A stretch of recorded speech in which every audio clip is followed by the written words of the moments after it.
Hey, hey, hey, hey, it's Saturday. What's up?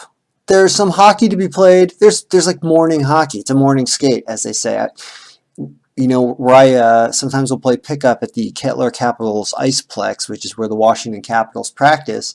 And at 6 a.m., there's a bunch of military guys there playing, like guys in their 50s or 60s, just hardened military dudes. And so it's a morning skate, I guess, on a Saturday. There's a couple games to be played, and I'm going to enter one of the DraftKings things because, well, it's starting to become no secret because I'm cashing all the time. I cashed with 5 out of 6 entries yesterday. Last night I did really well. The file's awesome, and I'm going to show you why. So let's go over the two games that are happening at 1 and 4 today. They're actually really fun teams. I'd say all of these teams are really fun offensive teams and have been letting in goals for the most part. So it's a fun thing to pick. I've done some work on the file because I'm spending so much time with this file.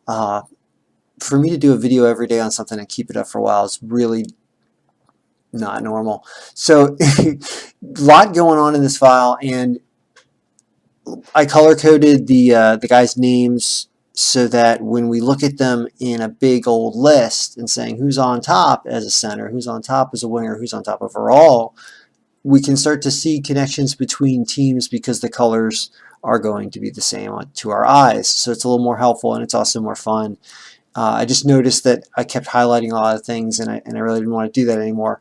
So I have done some color coding things. Unfortunately, there's some teams that are the same color, like red teams. So you got to watch out with like Detroit and Washington and Ottawa and whatever. So look at what happened.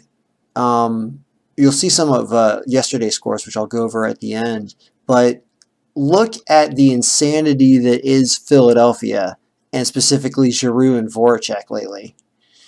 I'm changing the salaries. I'm kind of showing because there's so many good players to choose from in these two afternoon games that you have to really take salary concerns into play because you're going to have trouble because you're going to run out of money.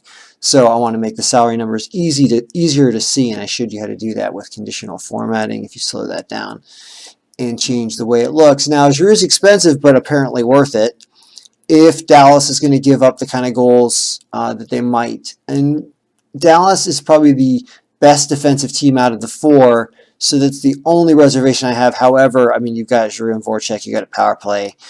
They're at Philadelphia's at home.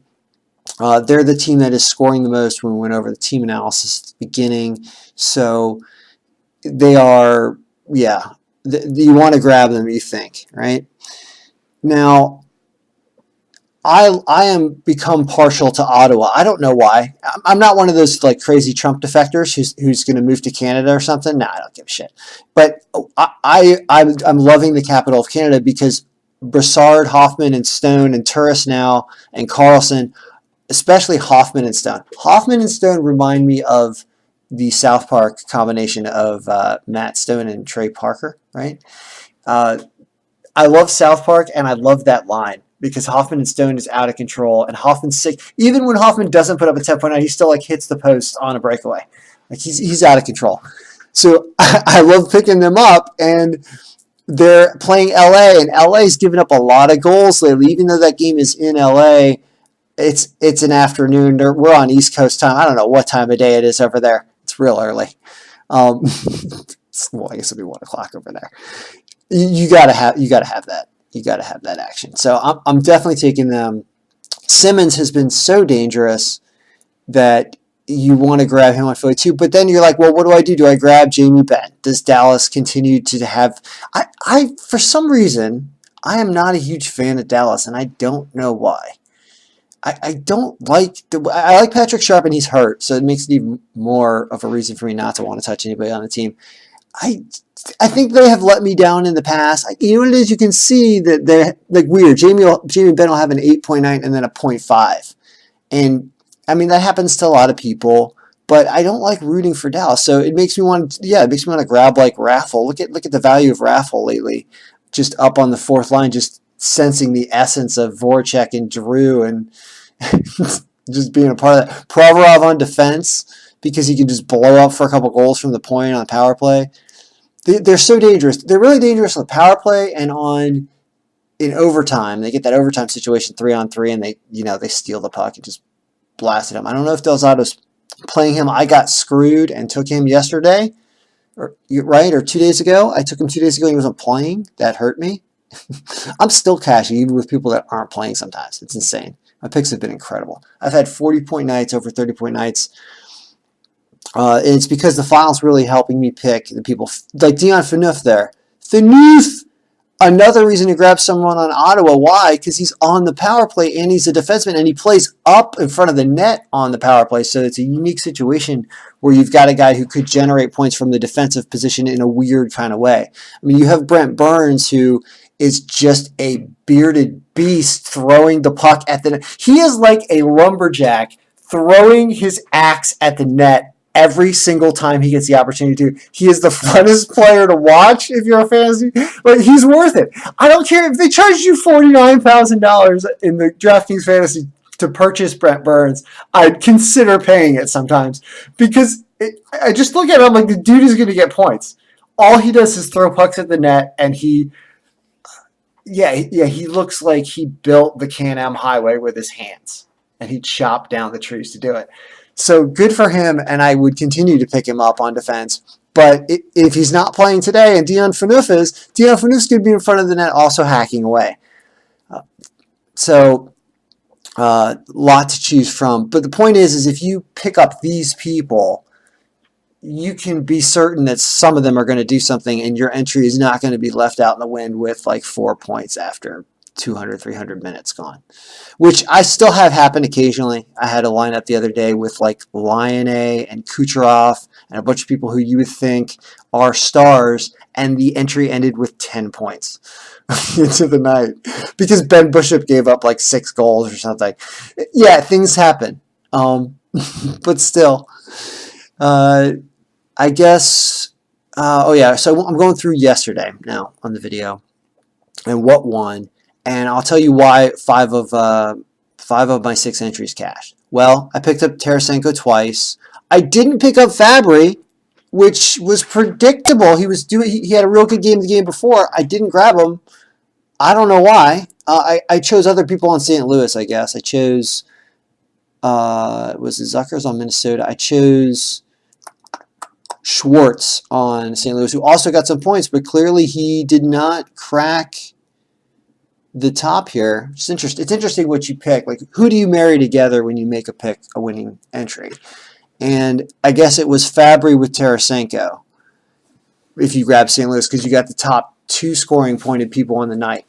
Gagne and Atkinson. I had Gagne and Atkinson on one entry, and I had Gagne on like 5 of my entries because he's cheap.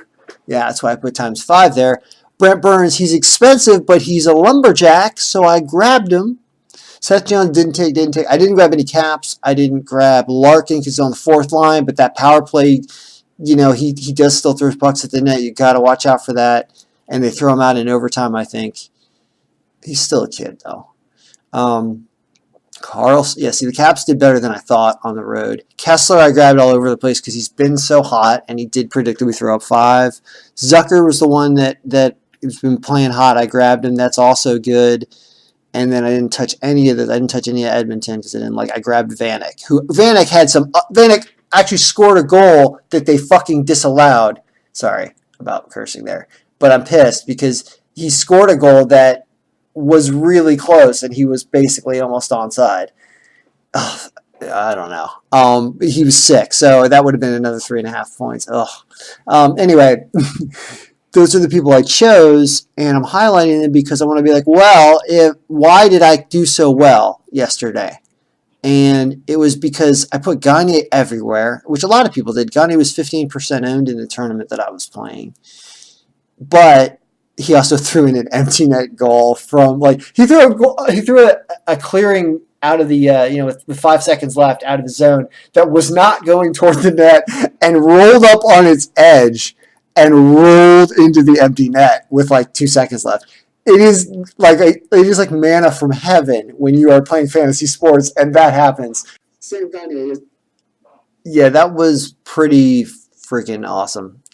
Anyway, so the file really helped, and it doesn't do everything, but it does help you find value on who to pick and people that I think you do want to focus on and load up on. And I'm going to do another video later today with the later games, because I think there's another 6 games or something later, 6 or 8 or something like that.